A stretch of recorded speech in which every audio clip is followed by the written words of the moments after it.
তো সন্তান, আমার সন্তান, আমি ছাড়া তো আমার সন্তানের দুঃখ কে বুঝতো না, আল্লাহ ছাড়া। পৃথিবীতে আর সে বিয়ে করছে, বিয়ে তো স্বামী লাগি কান্দে না, কান্দে টাকার লাই। আমি তো মা টাকা চাই না, আমার সন্তান চাই। আসসালামু আলাইকুম প্রিয় দর্শক, দেখেন এই যে একজন প্রবাসী ভাই। আপনি কোন দেশে ছিলেন ভাই? ভাই আমি কাতারে ছিলাম। কাতারে ছিলেন, একজন কাতার প্রবাসী ভাই। আজকে দেখেন তার কি করুণ পরিণতি। দেখেন সে তার এই যে পাও, দেখেন এই যে দেখেন পায়ের সাথে শরীরের সাথে কোনো সংযোগ নাই। যে দেখেন পায়ের অবস্থা দেখেন। আসলে এটা কিভাবে হইলো আমরা একটু জানি। তার আপনার নাম কি ভাই? আমার নাম ওমর ফারুক। ওমর ফারুক, তো আসলে আপনি কি হয়েছিল বলেন তো? ভাই আমি কাতারে ছিলাম, কাতারে বিল্ডিং এর কাজ করতাম, আর রাজার কাজ করার টাইমে আমি বিল্ডিং এর সাইডে থেকে 5 তলা থেকে পড়ে গেছি। যাওয়ার পর আমার মেরুদণ্ড ভেঙে গেছে। তারপর আমার হসপিটালে নেওয়ার পর অপারেশন করার পর মেরুদণ্ডের হাড় সবগুলোই ভেঙে গেছে। তো এখানে 2টা স্টিল লাগাইছিল, 8টা নাট লাগাইছিল স্ক্রু আর কি। লাগানোর পর ওই টাইম পরের থেকে আমার নিচের সাইড সব অবশ হয়ে গেছে। এখন লাগানোর পর ওই দেশে আমি 3 মাসের মতো ছিলাম।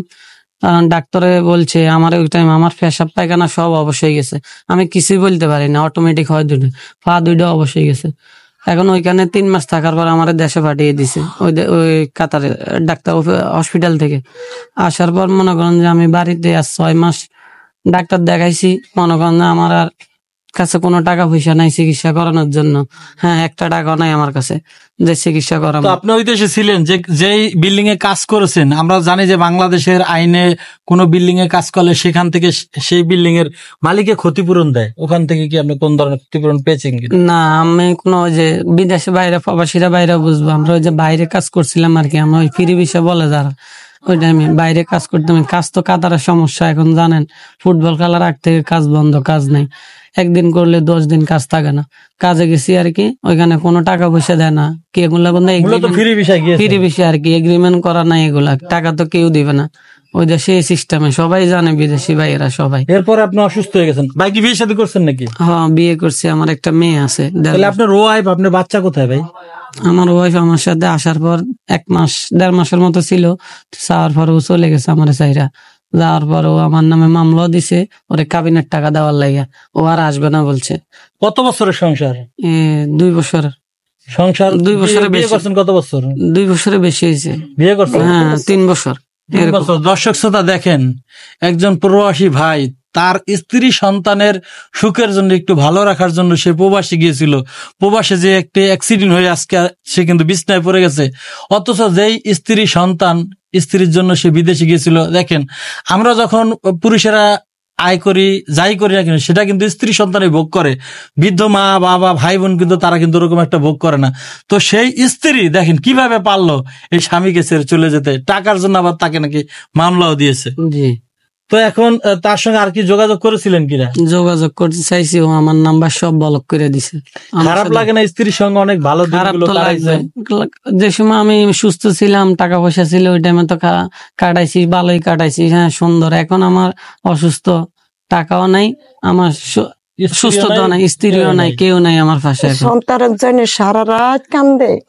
তো দর্শক, এই যে দেখেন গর্ভধারিণী মা সারা রাত তার সন্তানের সে চোখের পানি জড়ায়। কদর দেখায় না, কদর ভিডিও দেখে না, ফোনটাও ধরে না, সব ব্লক করে দিয়ে দিছে। শুধু টাকা দিতাম, প্রত্যেকে টাকা দিতাম। মানে দেখেন দর্শক, একজন গর্ভধারিণী মা, সে কিন্তু তার সন্তানকে ফেলে চলে যেতে পারে না। যেই মা 10 মাস 10 দিন গর্ভে ধারণ করছে, সেই মা একমাত্র সন্তানের কষ্ট বোঝে। তো আপনার যে স্ত্রী সন্তানের তো উনি কামাই করে খাওয়াছে, তা আপনি কেন ওনার এখানে আসছেন? আমার তো সন্তান, আমার সন্তান, আমি ছাড়া তো আমার সন্তানের দুঃখ কে বুঝতো না, আল্লাহ ছাড়া। পৃথিবীতে আর সে বিয়ে করছে, বিয়ে তো স্বামী লাগি কান্দে না, কান্দে টাকার লাই। আমি তো মা টাকা চাই না, আমার সন্তান চাই। আল্লাহ যদি আমার সন্তানটা বাঁচায়, আল্লাহ 10 মাস ছেলে মেয়ে করে আল্লাহ বাঁচাক, আল্লাহ লাগে আমার ছেলে মেয়ে করে আল্লাহ বাঁচায় রাখ।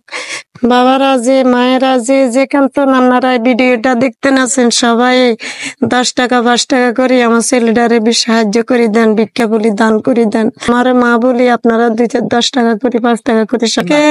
মা নাই, মা হারা গেছে, আপনারা মাই বলি আমার ছেলেটারে 2-4 পয়সা সাহায্য করে দেন, 10 টাকা 5 টাকা করে। তো প্রিয় দর্শক, যার মা নাই, আপনার মা থাকলে আপনার মাকে কি আপনি 10 টাকা দিতেন না? আপনার মা যদি আপনাকে বলতো যে বাবা আমার জন্য তুমি এটা নিয়ে আসো, 100 টাকা খরচ করো, যার পৃথিবীতে মা নাই, আপনারা প্লিজ এই মায়ের পাশে আপনারা 10 টাকা, 20 টাকা, 50 টাকা যে যতটুকু পারেন তার সন্তানের জন্য আপনারা পাশে দাঁড়ান। তো অনেক প্রবাসী ভাইয়েরা দেখতেছে ভাই, তাদের কি বলার আছে বলেন তো? ভাই আমি আপনাদের মতো একজন প্রবাসী ছিলাম, হ্যাঁ, এখন আমার নসিব খারাপ হয়ে গেছে। আপনারা আমারে কি বলতে পারেন, আপনারা আমারে যে যা পারেন 10 টাকা 5 টাকা করে আমার দিকে সাহায্য করেন আমার চিকিৎসার জন্য। আমি দিন দিন আমার অবস্থা খুব খারাপ যাইতে বাঁচতে চাই, আপনারা আমারে বাঁচান ভাই। তো ভাই আপনার সাথে কিভাবে যোগাযোগ করবে? ভাই আমার সাথে যোগাযোগ করে, আমার একটা নাম্বার আছে, বিকাশ নাম্বার। নাম্বারটা বলেন। নাম্বারটা হলো 01770223694। নাম্বার বলেন। 01770223694।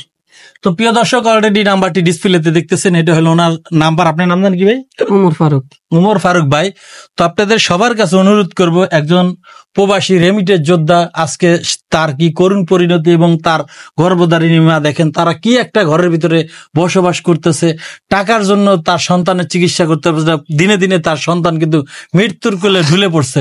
তো আপনারা এই ভাইটিকে বাঁচাতে পারেন, আপনারা 10 টাকা 5 টাকা যে যেখান থেকে পারেন আপনারা একটু ওনার পাশে এসে দাঁড়ান। আর যারা একান্তই সাহায্য সহায়তা করতে পারেন না, তারা কিন্তু আরেকটি ভাবে তাকে সাহায্য সহায়তা করতে পারবেন। সেটা হলো এই ভিডিওটা শেয়ারের মাধ্যমে হয়তো কোনো হৃদয়বান ব্যক্তির হাতে এই ভিডিওটা পৌঁছবে, যেন এই ভাই সাহায্য সহায়তা পায়। সেই আশা এবং আকাঙ্ক্ষা রেখে ভিডিও থেকে বিদায় নিচ্ছি। সবাই ভালো থাকবেন, সুস্থ থাকবেন, আল্লাহ হাফেজ।